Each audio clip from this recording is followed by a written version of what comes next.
I'm going to open up a brand new sheet. I'm going to start off with subcategory, drag and drop them onto rows. And I'm going to drag and drop sales onto my column shelf. Okay. So length of the bar indicates sales, sum of sales. Greater the length of the bar, greater the sum of sales for that particular subcategory. Let's also add region into the mix. I'm going to drag and drop region and place it onto the column shelf. So now your data is sliced by region, by subcategory. So every bar represents sum of sales for a particular subcategory, for a particular region. Right? Again, greater the length of the bar, bigger the sales, bigger the sum of sales. Now I'm going to add the element of color. Okay, I'm going to use profits and use profits as my into my color label.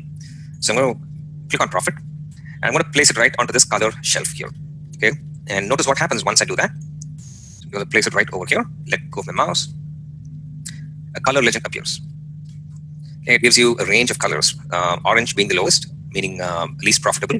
Darker the blue, greater my profits. And that's all you need to know to interpret the results. So now, if I ask you the same question, which subcategory in which region has high sales and low profits? Right? Tables. Tables in the east. Very good. Right, so your eyes are immediately drawn to this big red bar. So it indicates a lot of sales, but low profits. Okay. This is a simple but very efficient way of understanding what pre-attentive attributes are. Okay, by using concepts of color and shape. Okay. So let's open up another spreadsheet and see what we can do with dates. Okay, so date is a special category or special dimension, right? When you're trying to create charts, or you're faced with a lot of options, right? So the idea is, it's not like today you're in the mood for a pie chart, tomorrow you're in the mood for a 3D chart. It does not work that way. There's a very specific science behind how you go about creating charts, right? It's not guesswork. There's three things you need to keep in mind. One is the pre-attentive attributes. Okay, so this pre-attentive attributes, these are all the lists of pre-attentive attributes that I've laid out on a linear scale. Since I don't have enough space on PowerPoint, this just overflows into the next one, right? So let's see if I can point. There you go. So it starts off in this, it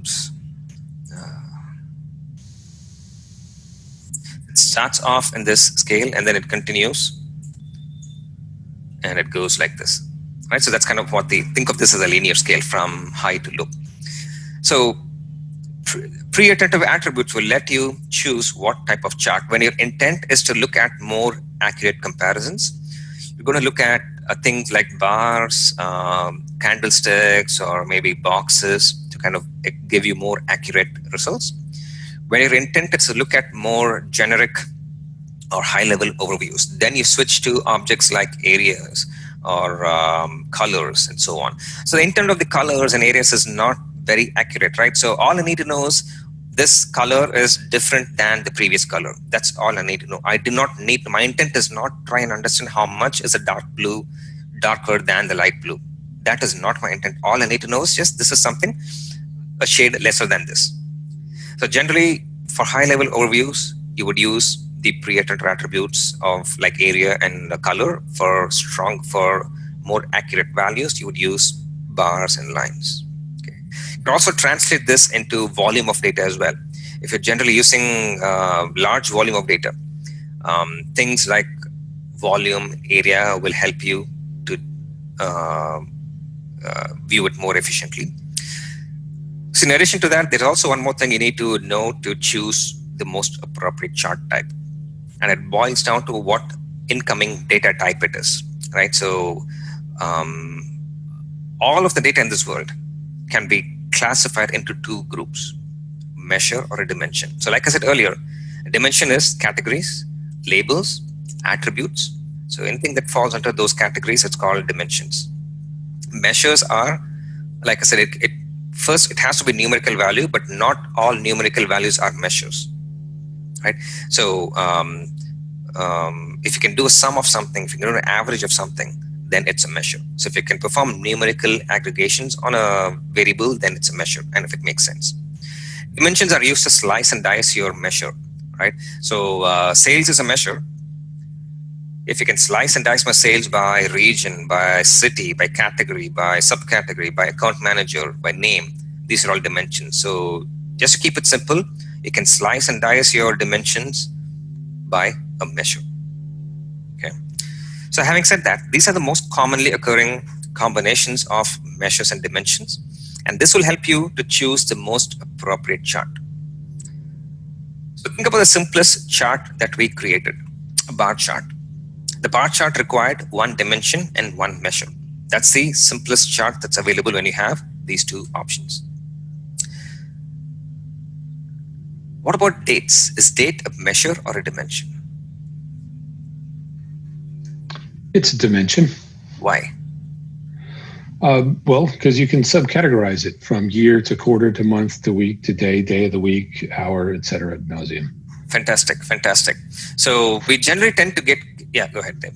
I was going to say the difference between two dates could become a measure. Beautiful, beautiful. So that's where most people get confused, right? Because date can take on a discrete value or a continuous value. But don't confuse that with a dimension or a measure.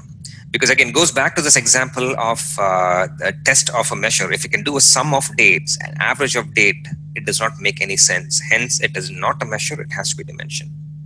Because then you can do sales by week, sales by year, sales by month, sales by day of the week, and so on. So you can slice and dice your measure by a date, and hence it's a dimension. But David is exactly right. If you do a difference between a date field, the resulting value is a number. That is a measure. So that is okay.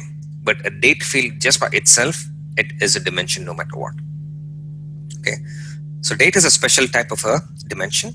Similarly, geospatial views as well, or geospatial views. So geospatial variables contain latitude, longitude, right? So even though latitude, longitude are numerical, a sum of latitude, longitude, average of longitude, latitude does not make any sense. So hence, but together, they give you a spatial point which corresponds to a place, a zip code, a location, or city or country. So hence, that is also a dimension. So date and geospatial views are special categories of dimensions. Okay. So let's go ahead and create a chart with one measure and one date. So